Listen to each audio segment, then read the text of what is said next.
Any other questions about those? I have a question about the baptism. Mm-hmm. So, if grandparents encourage their children to have their grandchild baptized, Mm-hmm. you're really encouraging your child to commit a sin because you know they're not going to raise that child as a Catholic. But if you don't encourage them to be baptized, son or daughter, to have their child baptized, then God will understand why that child was not baptized, and that child can go to heaven. Of course. The child hasn't done anything So in wrong. other words, it's best not to encourage your Well, children to have their child baptized. is it best not to encourage the child to get their child baptized? I would say, of course, yes and no.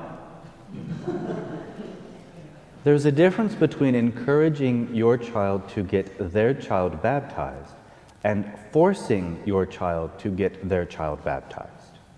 I've actually heard instances where parents were like, if you don't get this child baptized, I'm kicking you out of the house. Or I'm not giving you any more money to help pay your bills. Or I'm not going to do X, Y, or Z. I'm not going to speak to you again if you don't get this child baptized. And they mean it. The person does it because they don't want that consequence, but they have no interest in doing anything with the child. So you see, there's a difference between encouraging them to go to church, to raise the child in the faith, to get the child baptized, and another thing to quite literally force them to do it. That's the difference. Does that make sense? We should encourage people to get their children baptized, but not to the point that they're doing it because of fear of what will happen if they don't.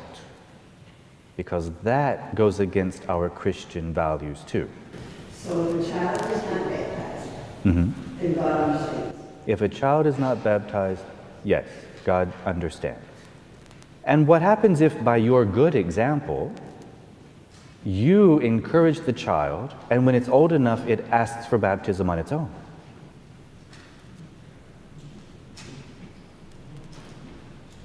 It is possible, you know?